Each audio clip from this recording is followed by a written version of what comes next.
So supposedly Iran's nuclear program was completely obliterated last year during the 12-day war.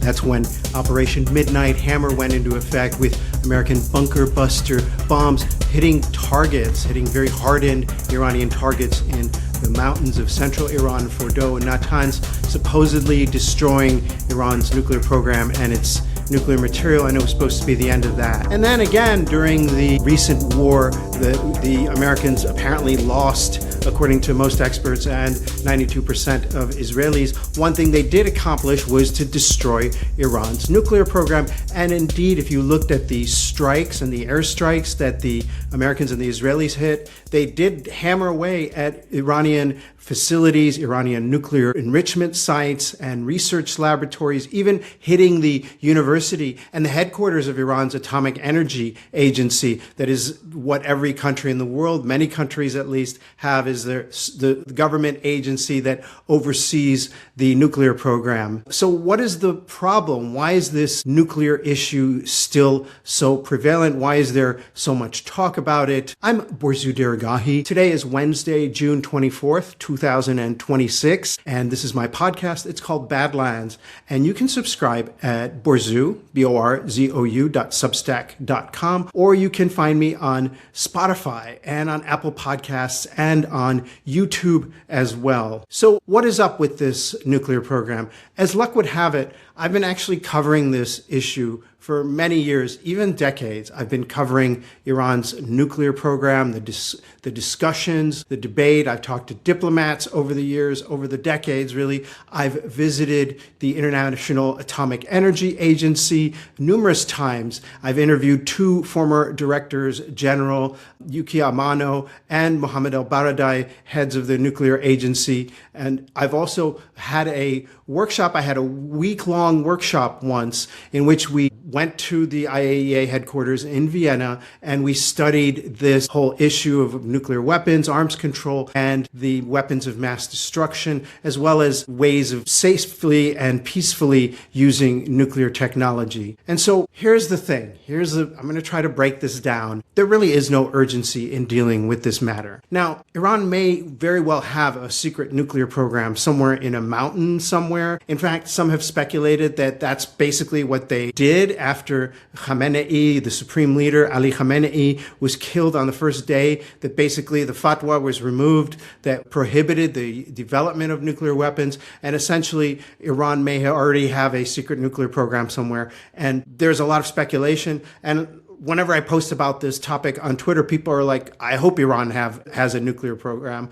I hope that they are developing nuclear weapons and so on. So I think that there is some speculation that there is this undeclared nuclear program. There's no evidence of that. It's more of a hypothesis. Some people are saying this is what Iran should do. And if I were leading Iran, this is what I would do right now after this unprovoked attack by the United States and Israel. So that's not what we're talking about here, this possibility. What we are talking about is Iran's declared nuclear sites and nuclear facilities, and this sort of archipelago of research centers, enrichment sites. There's a heavy water reactor that can be used to make plutonium that was basically mothballed, destroyed, probably hit numerous times. We don't know. Why don't we know what's up with Iran's nuclear program? Because after the 12-day war last year, one consequence of that was that Iran chose to kick out the nuclear inspectors, except on very special occasions and very limited access, giving them very limited access to Iran's nuclear facilities, minus the operating Bushehr nuclear power plant in the south of Iran, which is just a normal nuclear power reactor that apparently the IAEA inspectors have had access to. So Donald Trump has repeatedly said, as part of the memorandum of understanding that the United States and Iran signed together, that Iran has offered to give international inspectors and even the U.S. unlimited access to Iranian nuclear sites in perpetuity, forever, basically. And essentially, that is kind of a lie. So for the purposes of clarity, here is what Iran did agree to. Item 8 of the Memorandum of Understanding that the United States and Iran signed says the following: the Islamic Republic of Iran reaffirms that it shall not procure or develop nuclear weapons. This is something that Iran has been saying for years, really, and it was the preamble of the 2015 nuclear deal between Iran and the United States. The United States and Iran have agreed to resolve the disposition of the stockpile of enriched materials pursuant to a mechanism that will be mutually agreed upon in accordance with the schedule mentioned in paragraph 7. That's the previous paragraph that refers to UN sanctions and the IAEA Board of Governors and so on. So basically, the way that Iran structured it is that Article 7 is regarding the removal of sanctions, and then Article 8 is like what Iran will do in return for the removal of sanctions. This is very clever on the part of Iran. They're saying essentially, we'll remove our nuclear program and we will adhere to terms of the Nuclear Non-Proliferation Treaty, and we will step by step get rid of our nuclear stockpile in tandem with the removal of sanctions. That's basically what they're saying, with the minimum methodology to be downblending on site under the supervision of the IAEA. That means at the very least what they can do is downblend the highly or medium enriched uranium, the 60% enriched uranium, down to a more manageable 3.5% enriched uranium. I'm going to explain a little bit later what the differences are in case you don't know. The two parties have also agreed to discuss the issue of enrichment and other mutually agreed matters related to the Islamic Republic's nuclear needs based on a satisfactory framework being agreed upon in the final deal. So basically at the end of the deal, we'll discuss the future of our Iranian nuclear program. The United States and Iran acknowledge the critical importance of nuclear issues mentioned above and express their intention to immediately address these issues in the negotiations, in order to achieve mutual agreement on them. So, I see the word immediate there, immediately address these issues in negotiations, but I don't see any reference to what Donald Trump has been referring to in his social media posts and what his bootlickers have been saying and so on, that Iran has agreed to immediate inspections and in perpetuity, like open up its sites to nuclear inspectors and so on. It very well might be willing to do that, and realistically, it's one of the things that Iran would do. But there's nothing about that in this deal. That's not what Donald Trump signed on to. That's not what the United States signed on to. There's nothing in here that says that. So what is Trump doing? Why is he saying these things? Why is he making these false claims? I think that the reason why Trump is so focused on the nuclear issue is in part because he kind of backed himself into this corner because he mentioned it so much. He has to show some kind of deliverables. He mentioned the nuclear issue so much. He talked about this is why we're going to war, that he said it so many times. This is maybe he has to talk about it. But it's also one issue that is important to American people and even the international community in general. Unlike, for example, ballistic missiles or Iran's proxies, no one in Indonesia cares about that. No one in Latin America cares about that. And no one really, ordinary people in Germany and France and England don't really care about that. But everyone cares about having another country with nuclear weapons, especially in a region as unstable as the Middle East, because Iran's going to get nuclear weapons, Saudi Arabia will want a nuclear weapon, Turkey, then the United Arab Emirates, and then who knows what's going to happen. You're going to have this arms race, and it's just not a good thing. I could see this as a decent argument. I could also see the Iranian argument is like, hey, we've been attacked so many times by nuclear powers at this point. What choice do we have except to go for nuclear weapons? But at least we can see the argument there. But I think another reason that the Trump administration talks about the nuclear issue so much at this point, even to the exclusion of other ones, because I think it understands that it's the one issue that it could actually get Iran to move on, because Iran has been totally willing to, in some instances, open up its declared nuclear program to inspectors. It has keep saying it. It has been saying it. On February 27th, it was saying that it's open to downblending enriched uranium to a lower level. Iran has 400 kilograms, I think, of uranium enriched to 60%. And here's the thing that's kind of interesting. There's literally no use for enriching uranium up to 60%. You can't use that for medical research exactly. You really can't. It's not really for producing isotopes for cancer therapy and so on. All you need is 20%. And you can't even use it for a weapon, really. It's not even quite at the threshold of 70, 80% enriched uranium that you need for a dirty bomb, or even and it's definitely not near the 90% and above that you need for a real nuclear weapon, a sophisticated nuclear weapon. And I think that the only reason why Iran enriched up to 60% was because Iran knew that there was no use for this. except to piss Washington off and to get the Americans and grab their attention. It's like, look, we're here just at the line. You want us to keep going? Just keep putting sanctions on, keep assassinating our scientists, and keep waging this kind of clandestine effort against Iran. We'll keep going. We're going to go right at the edge of this line here. So, and like basically grabbing the Americans' attentions, alarming them. There's no practical use for this 60%. In Persian, we call this sort of lajbazi. It's like almost out of spite that Iran would enrich up to 60%. So because for a nuclear power plant, all you need is like 3.5 to 5% enriched uranium. You stick those nuclear rods in water and it generates power and in perpetuity, and that's all you need. Any more than that, it'll be unstable. So there's no use to enriching up to 60% except to show off that you can. So I don't think that Iran will have any problem downblending it. I think that the Trump administration pretty much knows that. And so that's why it's harping on this issue, because it's low-hanging fruit. Instinctively, Trump understands this is the one issue where he could say,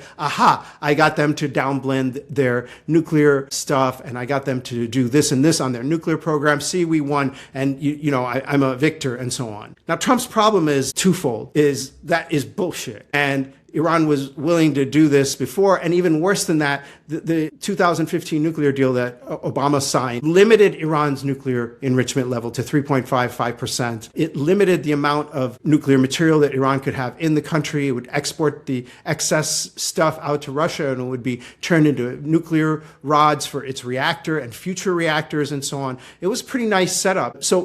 And everyone sees that, especially the neocon warmongers. So Donald Trump keeps putting out these boastful posts about how he's going to get all these great successes on Iran's nuclear program. Maybe like the idiot, bootlicking, Trump-loving MAGA base buys that, and they're like, yeah, you see, Donald Trump, he did this, he brought Iran in line, he's going to get us a good nuclear deal, and so on. But like the neocons and the warmongers, they see right through it, and they are calling him out on it. Day after day after day. They're like, how is this any better than the Obama deal? How is this any, why is this any better? You hear these people on TV. I have like a clip from John Bolton in which he talks about this. Well, there really isn't much of a deal there. I mean, this focused obviously on Trump's desire to get the gasoline prices at the pump for American consumers down. And to do that, he wanted to open the Strait of Hormuz, get all that Gulf petroleum from both the Iranian and the Arab sides of the Gulf out into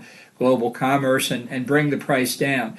Well, almost everything else in the deal is very much put off into the future, particularly the critical question of Iran's nuclear weapons program. Well, that's about the 20th time Iran has announced over the last 25 years that it will allow inspections by the International Atomic Energy Agency. They're totally on to the fact that Donald Trump is lying about Iran's nuclear program and the successes and how this is this unbelievable deal that he's getting from the Iranians that he hasn't gotten any deal with. Then there's the other problem, is that the Iranians are just not willing to buy his BS. Every time he puts out a social media post claiming this or that on the Iranian nuclear program as well as other stuff, they're just not willing to buy along. They're not willing to give him the easy wins. And this is really frustrating him, obviously, because they're basically calling him out. They're saying, no, we didn't do that. And his credibility is so low now, as some people joke, whenever the U.S. says anything on any issue related to Iran, the journalists are now starting to immediately go to the IRGC,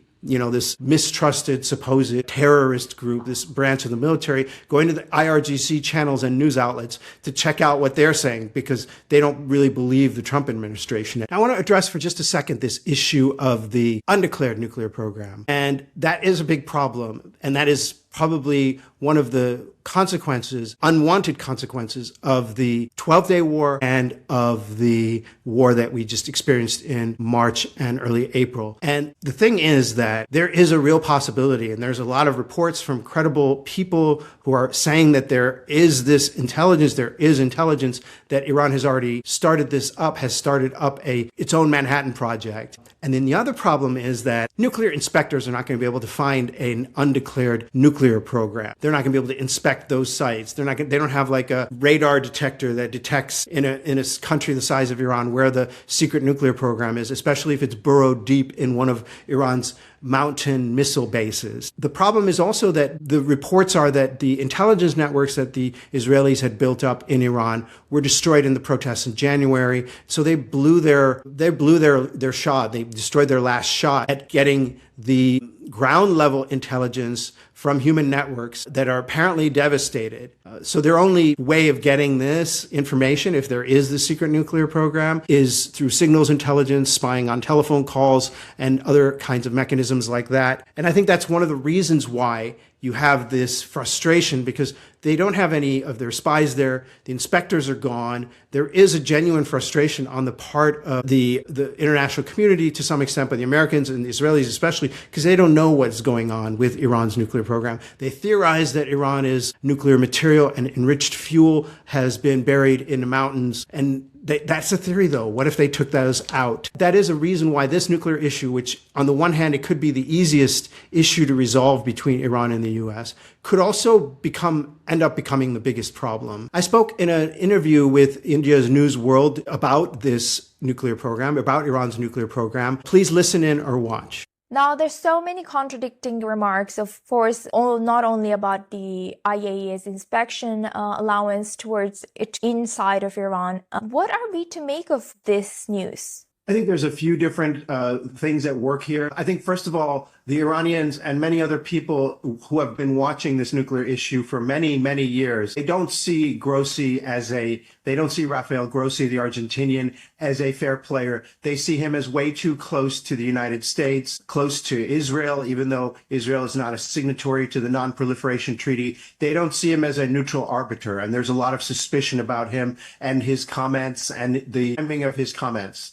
On the other hand, it's just true. I think people should just read the Memorandum of Understanding. There is references to Iran's nuclear program and its enrichment site and the IAEA, the International Atomic Energy Agency's role in eventually monitoring and inspecting and overseeing those nuclear sites. It's in the Memorandum of Understanding. And Iran itself has said repeatedly over the last few months that it's open and willing to downgrade its enrichment, its highly enriched or more highly enriched uranium. It's open to blending it and diluting it and making it into a safer combination, so long as it stays under Iranian control, whether in Iran or possibly in a third country, perhaps Russia, for example. So I think that the dispute really is about Donald Trump's public bullying, that he managed to get some huge concession from Iran. Iran says that it didn't. And in fact, there is no huge concession. Iran has always been open to having those nuclear sites inspected. International inspectors have been coming in and out of Iran for years and years and years. It's just that the way that Trump is describing this narrative of we wrestle them to the ground and we control them and we got this, it's something that's offensive to the Iranians and they push back. Yes, and moving forward, the already enriched uranium, although Iran has denied that is for, nuclear stuff, nuclear bomb, who do you think you mentioned Russia, who else do you think is capable of being trusted for taking care of it or taking it out? Because maybe a lot of Americans might think that Russia is closer to Iran than it is to US, while like you mentioned, IAEA is seen as closer to US. Yeah, I think Russia is a possibility. China is a possibility. This enriched uranium, it's enriched up to 60%. Sorry for getting a little geeky here. You would need to get up to 90% to create a nuclear weapon. And this 60%, it's quite a bit. It's a pretty big stockpile, like 400 kilograms of this stuff. And if it was further enriched, it could be enough to make a dozen nuclear weapons. So it is a sensitive issue. And it is something that is very important to the international community. It is the one little sticking point. No one else in the world cares about Iran's ballistic missiles except Israel. No one cares about its use of proxies except Israel and a few other countries in the region. But this nuclear issue is something that is of concern even to like China and Russia, even to other countries such as India. This is something that is worrying that Iran has this. It is something of international concern. So I think that it will be eventually addressed. It's just that the way that the U.S. is framing it, particularly the White House, particularly Donald Trump, makes it seem like this is some big, huge thing, whereas The United States and Iran and the international community had a deal more than 10 years ago on this nuclear material. And now then Donald Trump ripped it up in his first term. And now they're trying to pick up the pieces from that disaster. What do you think is priority for US in terms of negotiations when it comes between the nuclear, this thing versus the Strait of Hormuz versus Lebanon, adding Lebanon to the ceasefire? What do you think is priority for US? I think that's an interesting question. I think for the U.S., the priority is definitely the Strait of Hormuz. I don't think that the U.S. cares so much about the nuclear program, but they have to appear to care about it because of the international uproar that it caused over this nuclear stockpile and the war that it launched. But really, what is the main focus of Donald Trump is the Strait of Hormuz, the effect that has on the global economy, the perception that Donald Trump is responsible for causing global economic hardship. He sees himself as this big successful businessman and so on. Getting that Strait of Hormuz reopened permanently will help bring the economies of the world back on track, will help Donald Trump's oligarch friends enrich themselves even more, whereas there's really no financial upside for the nuclear issue for Trump and his friends. It's really more of a public safety concern for the region and for the world. It doesn't really have there's no financial incentives. Donald Trump himself, in a kind of shocking little admission, he said, this nuclear stuff is not even worth a lot of money. It's only worth a couple $1 million, this nuclear stockpile, as if the value of the nuclear stockpile is in the material itself and not for the fact that it could be used for a bomb or a weapon that could kill a lot of people. Hey, thank you so much for listening or watching to my podcast. It's called Badlands. You can find me at Borzou, Borzou, Substack.com, and at Apple Podcasts and Spotify.